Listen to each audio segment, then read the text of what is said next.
ஹாய்ஸ் நான் ஜெசோனா. இன்னைக்கு நம்ம எத பத்தி பார்க்க போறோம் அப்படின்னு பார்த்தீங்கன்னா, நேற்றைக்கு இன்னைக்கு ஒரு நியூஸ் வந்து பரவலா பேசப்பட்டுட்டு இருக்குது. சரியா? என்ன காரணம் அப்படின்னு பார்த்தீங்கன்னா, முக்கியமா சென்னையில இருந்து திருத்தணிக்கு ஒரு ரயில் வருது. அந்த ரயில்ல ஒரு நபர் பயணிக்கிறாரு. வடமாநிலத்தில இருந்து ஒரு நபர். அந்த நபர என்ன பண்ணியிருக்காங்க, மிரட்டியிருக்காங்க. மிரட்டுனது மட்டும் இல்லாம, அந்த இளைஞர்கள் இந்த வடமாநிலத்தவங்களை இழுத்து கூட்டிட்டு போய் வெட்டியிருக்கிறாங்க. சரியா? என்ன காரணத்தினால அந்த இளைஞர்கள் அந்த வடமாநிலத்தவரை வெட்டுனாங்க. இப்போ அந்த வடமாநிலத்தவர் என்ன கண்டிஷன்ல இருக்கிறாரு? இப்ப அந்த இளைஞர்கள போலீஸ் அதிகாரிகள் பிடிச்சுட்டாங்களா? எத்தன வயசு ஆகுது அந்த இளைஞர்களுக்கு? என்ன பண்ணிட்டு இருக்கிறாங்க? இதெல்லாம் பத்தி தான் ஃபுல் டீட்டெயிலா நம்ம இந்த வீடியோல பார்க்க போறோம். இந்த வீடியோக்குள்ள போறதுக்கு முன்னாடி, இந்த வீடியோ பத்தின கருத்து ஏதாவது உங்களுக்கு இருந்துச்சுன்னா, தாராளமா கமெண்ட்ல சொல்லுங்க. ஏன்னா உங்களுடைய கமெண்ட்ட பார்த்துட்டு, நாங்க நெக்ஸ்ட் வீடியோ இன்னும் பெஸ்ட்டா எடுக்கிறதுக்கு யூஸ்ஃபுல்லா இருக்கும். வாங்க வீடியோக்குள்ள போய் பார்த்து தெரிஞ்சுக்கலாம்.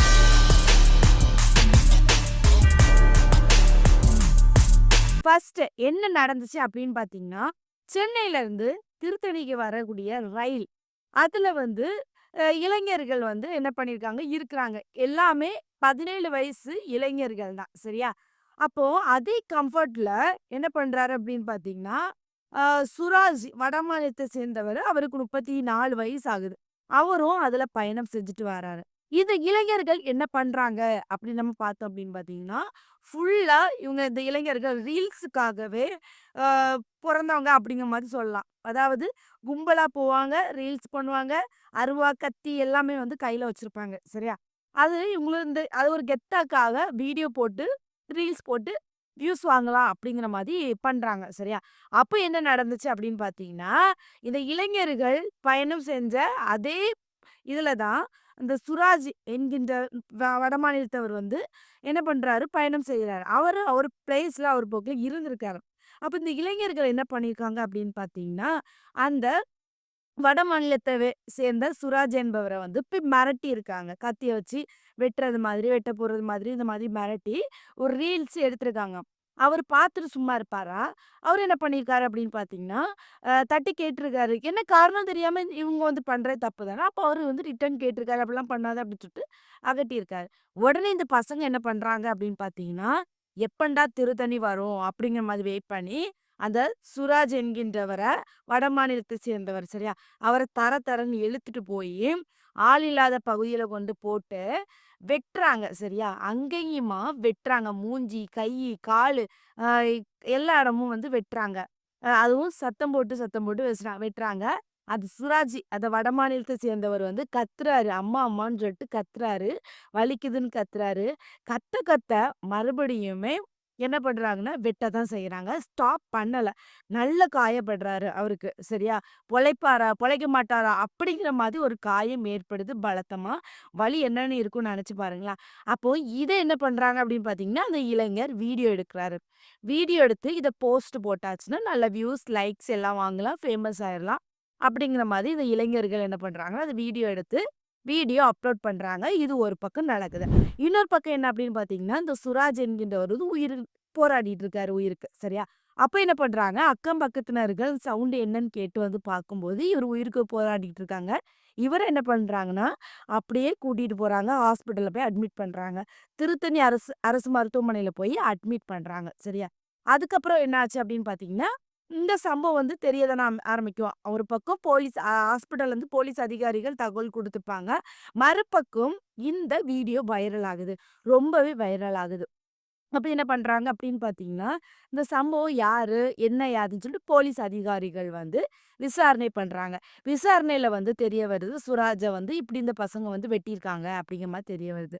அப்ப என்ன பண்றாங்க, இந்த பசங்க யாருன்னு கண்டுபிடிக்கணும்ல, அந்த வீடியோல மூலமா என்ன பண்றாங்கன்னா, யார் இந்த பசங்க? எந்த ஊரை சேர்ந்தவங்க? எப்படி எத்தன வயசு ஆகுது? அப்படின்னு சொல்லிட்டு அவங்க டீட்டெயில்ஸ் எல்லாமே எடுத்திருக்காங்க. எடுத்ததுல தான் பல உண்மைகள் தெரிய வருது. அதுல வந்து ஒருத்தர் பேர் என்ன அப்படின்னு பார்த்தீங்கன்னா, நந்தகோபால். அவருக்கு வயசு 17 வயசு. அ ஊர் வந்து திருவலங்காடு. அங்க உள்ள அரிச்சந்திரபுரம் அந்த பகுதிய சேர்ந்தவர். இன்னொரு வந்து சந்தோஷ் 17 வயசு ஆகுது. திருத்தணி அருகே உள்ள நெ நெமிலி அந்த பகுதிய சேர்ந்தவர். அப்புறம் விக்னேஷ் அவருக்கு 17 வயசு. அவர் ராணிப்பேட்டை மாவட்டம், அரக்கோணம் பகுதிய சேர்ந்தவங்க. அப்புறம் மற்றொரு பெயர் வந்து சந்தோஷ். அவருக்கு வயசு 17. அதுவும் அரக்கோண பகுதிய சேர்ந்தவர் தான் அந்த நபர். சரி. இந்த இளைஞர்கள எங்க வச்சு பிடிச்சாங்க அப்படின்னு நம்ம பார்த்தோம் அப்படின்னு பார்த்தீங்கன்னா, தேடி இருக்காங்க. தேடின இடத்துல ஒரு 4 சிறுவர்கள் எங்க வச்சிருந்தாங்கன்னா, திருத்தணியில அரக்கோணம் புறவழிச்சாலையில உள்ள ஒரு கங்கை அம்மன் கோயில்ல என்ன பண்ணியிருக்காங்க பக்கத்துல, சரியா? அங்க வந்து இவங்க 4 பேருமே குடிச்சிட்டு இருந்திருக்காங்க. சரி, அந்த டைம்ல தான் போலீஸ் அதிகாரிகள் போய் புடிச்சிருக்காங்க. புடிச்சது மட்டுமே அவங்க வந்து குடிச்சிட்டு இருந்தாங்க. அந்த டைம்ல தான் நாங்க புடிச்சோம் அப்படிங்கிற மாரி தகவல் வெளியிட்டிருந்தாங்க. இப்ப அந்த 4 சிறுவர்களையும் பிடிச்சிருந்துல்ல, புடிச்சவங்க எல்லாத்துக்கூட வயசு 17 வயசு. அதனால என்ன பண்ணியிருந்தேன் அப்படின்னு பார்த்தீங்கன்னா, இந்த இளைஞர்கள என்ன பண்ணாங்கன்னா, திருவள்ளுவர் இளஞ்சிறார் நீதி குழுமத்துல வந்து ஆஜர்படுத்துனாங்க.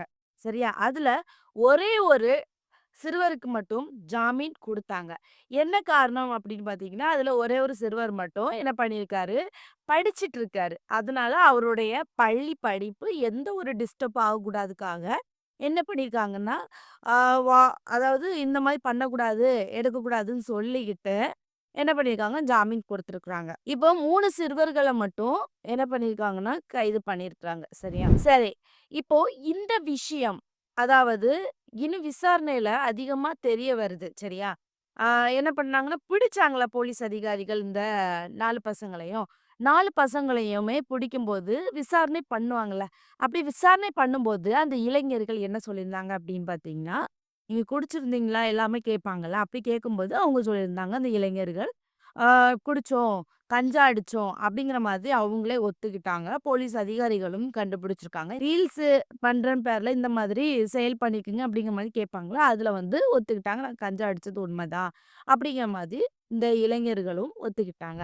சரி. இந்த சுராஜ் வந்து ஃபர்ஸ்ட்டு எந்த ஹாஸ்பிட்டல்ல அட்மிட் பண்ணப்பட்டிருந்தது அப்படின்னு பார்த்தீங்கன்னா, திருத்தணி அரசு மருத்துவமனையில அட்மிட் பண்ணப்பட்டிருந்து. அதுக்கு பிறகு இன்னும் சிகிச்சைக்காக என்ன பண்ணியிருந்தாங்க அப்படின்னு பார்த்தீங்கன்னா, திருவள்ளுவர் அரசு மருத்துவக் கல்லூரியில வந்து அனுமதிக்கப்பட்டிருக்குது. இப்ப சுராஜ் எப்படி இருக்காரு அப்படின்னு பார்த்தீங்கன்னா, ஆ உடல் சரியா தான் இருக்குது. ரொம்ப ஒண்ணும் உயிருக்கு ஆபத்து அப்படிங்கிற மாதிரி இல்ல அப்படிங்கிற மாரி தான் சொல்லியிருக்காங்க டாக்டர். மத்தபடி அவர் வந்து ஓகே, பெட்டர் அப்படிங்கிற மாரி தான் இருக்காரு. இந்த சுராஜ் என்கின்றவர். ஆனா பலத்த வெட்டு ஏற்பட்டிருக்குது.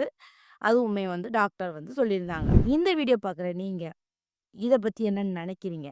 சுராஜ் என்கின்றவர 3 இளைஞர்கள் வெட்டியிருக்காங்க. இதுக்கு அந்த இளைஞர்களுக்கு என்ன தண்டனை குடுத்தா நல்லாருக்கும்? அப்படிங்கிற மாதிரி உங்களுடைய கருத்தையும் கமெண்ட்ல சொல்லுங்க. நெக்ஸ்ட் ஒரு வீடியோல சந்திக்கிறேன். பை.